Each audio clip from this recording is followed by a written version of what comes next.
The Adventures of a Newcomer. If you enjoy my readings, please give me a thumbs up on YouTube or share my podcast with a friend. Thanks so much. Chapter 3. The Story of Earl. Earl Merriweather was the son of a Catholic father and a Protestant mother. At least that's what the world said. As a matter of fact, his father was hardly a Catholic, even in the loosest and most strained sense of the word. Mr. Merriweather had been baptized in a Catholic church, which was the beginning of his Catholicity and the end. Trained in a sectarian school, he had contented himself with asserting that he was a Catholic because his parents were of that faith. In practice, he was of no religion. 3 years after leaving school, he married an accomplished and devout young lady, and Earl was their only child. It was shortly after Earl's birth that Mr. Merriweather fell into habits of dissipation. Between him and his passions there stood no bar of restraint in the shape of religion. To Earl's mother, Mr. Merriweather was the embodiment of Catholic teaching and practice. She was shocked by his evil courses and attributed them to religion, which he had never attempted to practice. The gentle lady was horrified at the wild excesses of her husband. "By their fruits you shall know them," she argued, and in consequences the Catholic Church became to her a name of horror and reproach. Brooding day after day over the wreckage of a life to which her better or for worse she had irrevocably bound her own, she fell into a decline. The end came very soon.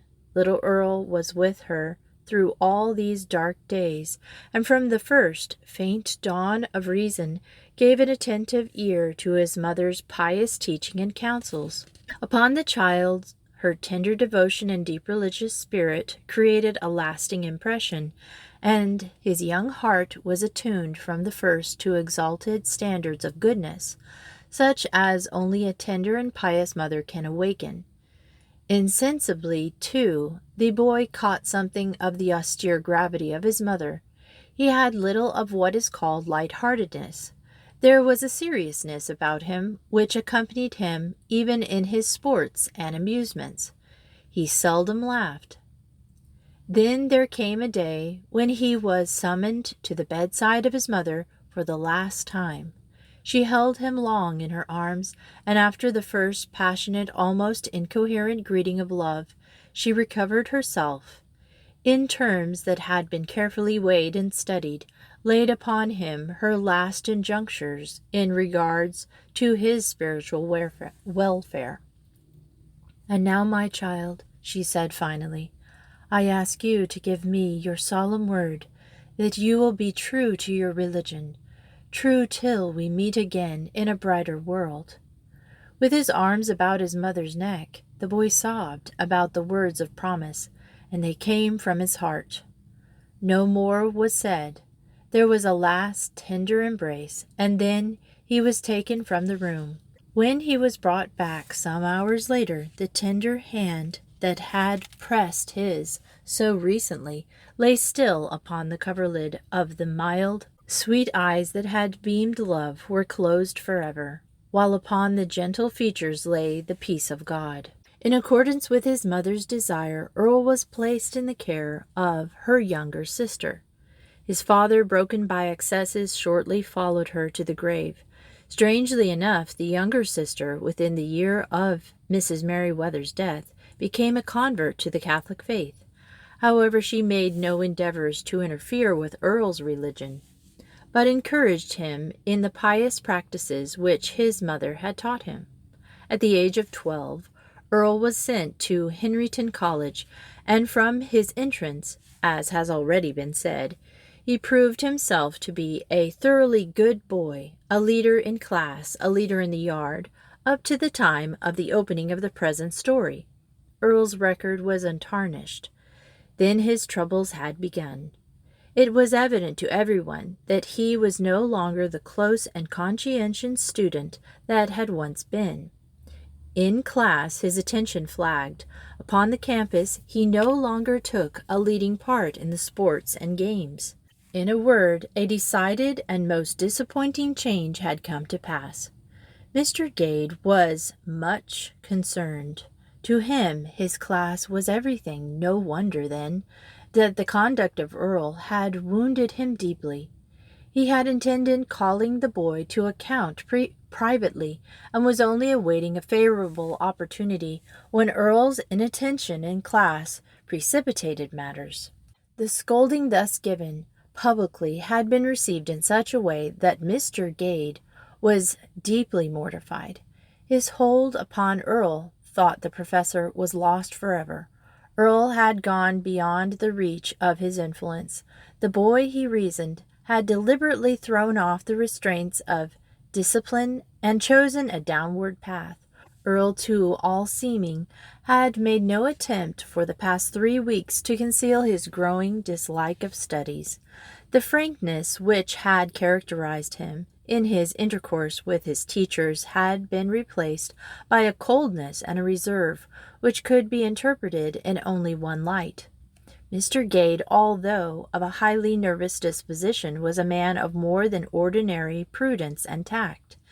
In dealing with his young charges, he rarely made mistakes of judgment, and in the present case, accordingly, he had no suspicion that he might possibly be wrong. And yet he was in the wrong, without fault on his part. He had misunderstood Earl throughout. A few weeks before the opening of this story, the college students had made, as was their yearly custom, a retreat of 3 days. The exercises were given by a widely known missionary priest, a man who could thrill by his eloquence in the pulpit even those familiar friends who, in the common intercourse of life, recognized in him as his salient traits a marvelous simplicity and lowliness. Earl, partly through a craving for the light and consolation of religion, partly through the desire of hearing a man famed for his burning eloquence, attended the various instructions, and from the first words that fell from the good father's lips was rapt and fascinated. Earl, at that point, had reached the stage of physical development when the human passions are wont to awake to a dangerous activity and arise in all their strength. Thus far, the sweet and untainted stream of his innocent life had run on its way smooth and unchecked. But now, and with sudden transition, the running was through devious and perilous ways. Earl was frightened. He dreaded sin as few boys dread it, and yet, do what he might, he saw daily, sometimes hourly, its face, not foul and hideous as he knew it to be in reality, but tricked out with spacious beauties and masked under the enticing allurements which it knows so well how to assume. Sometimes in the solemn watches of the night, sometimes in the hours devoted to study, now in the intervals between play and classes, now in the classroom itself. That face of sin, with its poisonous beauty, hovering about him and before him, and despite his resistance still hovered, still came nearer and nearer. The day that preceded the beginning of the retreat was the most troubled of his life. It was a day out of which he came free from serious sin, but bruised and bleeding, nevertheless, from a long, bitter fight with temptation. He went to bed weary and despondent. Though a conqueror, poor boy, in the silence of the dormitory there seemed to sound in his heart a voice. You cannot keep it up. Think of it. It will be the same fight day after day, hour after hour, with this difference that as you grow older, your passions and temptations shall wax stronger. It is impossible for you to keep on. It was the voice of the tempter, the lying voice which perverts truth in every possible way.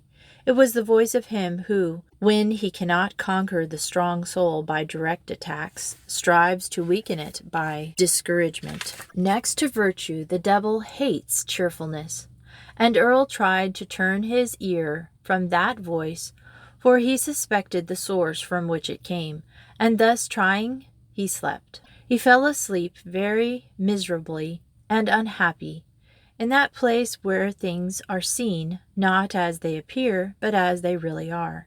I doubt not that this unhappy day of Earl's was regarded as full of beauty and sovereign merit, and if his guardian angel could have but communicated what he knew to the sleeping boy, Earl's face, dejected and troubled, even in sleep, would have grown radiant with joy.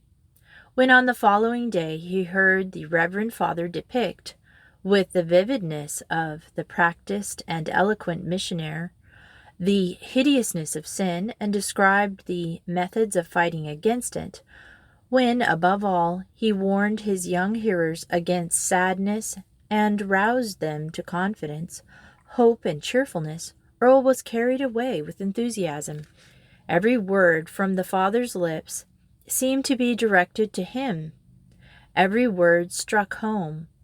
At the close of the retreat he obtained a personal interview with the Father, from which he came away at once strengthened and troubled. Strengthened, for he was resolved to fight bravely, to hope confidently.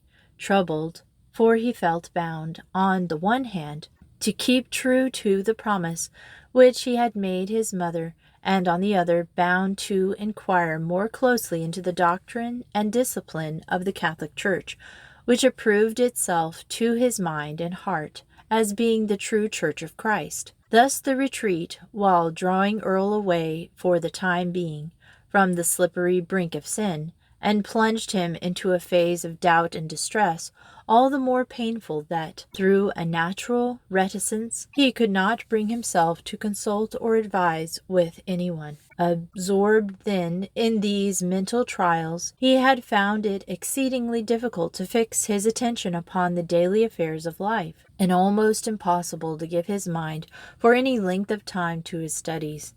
In consequence, his position in class changed rapidly, and he who had in other years been the promptest to answer, the quickest to learn, was now inattentive, restless, and at times almost stupid. At last came the day when he received for the first time since his coming to college a public rebuke in the classroom. He had been struggling hard on the eventful morning to pay attention, and, although he was scribbling mechanically at the moment of rebuke, he had not missed a single word of Mr. Gade's explanation. There are some students whose attention is at the highest point when they are apparently engrossed in something else. Earl at this period belonged to his class. When Mr. Gade fastened his eyes on Earl, said, "Yes, Merryweather, I mean you." The boy was shocked. The rebuke was so unexpected, and as Earl saw the matter, so undeserved, that he left the room with a bitter sense of outraged justice. Boys are like men. They are prone to identify a principle with its exponent, to judge of the truth or falsity of a religion by their likes or dislikes for those pre-representatives of the creed with whom they come in closest contact. "That settles it," muttered Earl, as he, quivering with rage, he paced up and down the deserted playgrounds. "I'll never be a Catholic as long as I live. I'll show Mr. Gade that he can't walk over me as he pleases." And he fell into a train of ugly resolutions and wretched outcome of wounded vanity and mortified pride. Earl, be it remembered, was a good boy, but even good boys have the passions of their kind. Earl was a reasonable, fair-minded boy, too, but even reasonable, fair-minded people are sometimes carried away by their feelings.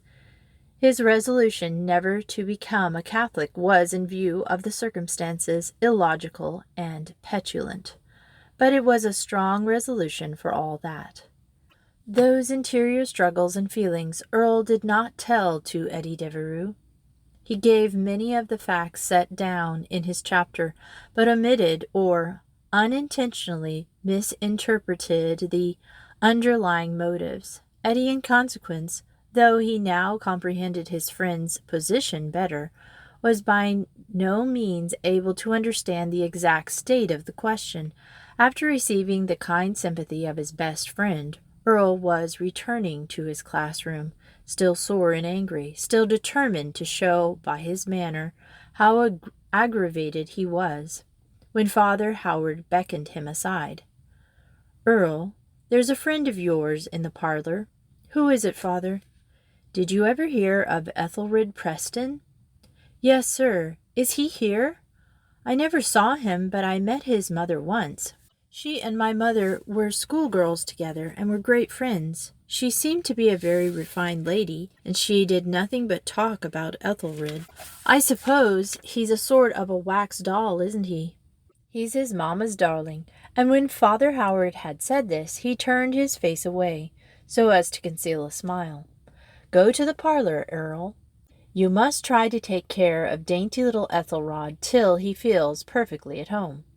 Earl went directly to the parlor, and on facing the newcomer he gave a start, much more perceptibly than he had wanted to, and grudged forth the gasp of astonishment. Chapter 4. Master Ethelrod Preston. He left Father Edmunds rather abruptly, and with an exclamation of astonishment upon his lips. He had counted upon coming face to face with a small, delicate, fragile, golden-haired child, attired according to the manner of the mamma's darling. Instead of all this, he found himself facing an overgrown boy with close-cropped sandy hair, large, coarse, round features, and something like a cast in his left eye. This was the instantaneous impression which caused him the involuntary betrayal of his astonishment. A second look embraced further and no less interesting details of the newcomer's personal appearance. His teeth were large, and as far as they came into evidence complete, they were very much in evidence too, for Master Ethelrod wore a smile, such as nothing but a large mouth and much fastidiousness could effect. The appearance of his ears, which projected rather boldly from his head, caused Father Edmund to regret that the boy's mother had seen fit to allow her Ethelrod to be so closely shorn of his hair. His nose was small, of an interrogative turn, and so much out of proportion to his mouth as to give the moon-faced youth a comical expression. Ethelrod was standing, and his pose failed to show that he had made any special studies in Delstart. He had braced himself firmly against the heavy parlor table. His feet were rather far apart, and over his vest his hands held firmly a slouchy felt hat, which on the encountering the president's eye, he began to turn about in his thick, heavy fingers, while at the same time his smile, already broadly beyond the average, widened a trifle, and disclosed teeth which are rarely seen by people who are not dentists. "Ethelrod Preston, I believe," said the president. The smile vanished like the passing of a flash of light. "Yes," came the reply, in the tone of which the pipe of youth struggled with the lower notes of a changing voice, to the manifest disadvantage of both. "I'm glad to see you, Ethelrod," continued Father Edmunds, holding out his hand. Ethelrod ceased smiling and glanced with evident distress first at the proffered hand and then at his hat.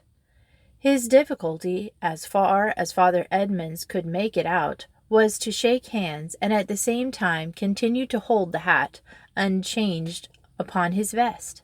Father Edmunds, after an awkward moment, took the hat from Ethelrod, greatly to the dear child's relief, and laid it on the table, and then Ethelrod shook hands.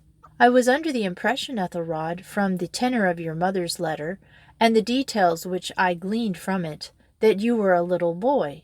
Ethelrod turned to look at his hat. It was still on the table. He grinned at it, and then facing the president, he said, "No." He turned to get an inspiration from his remark, for he added, "I was, but I've grown." "Like a weed," suggested the president, with a smile, which, though accompanying his word, was really evoked by Ethelrod's naive explanation. "Yes," answered the new Fauntleroy, and he added, "I've grown right smart lately. But your mother writes of you as though you were a child of 12 or 13. I'm 14 just.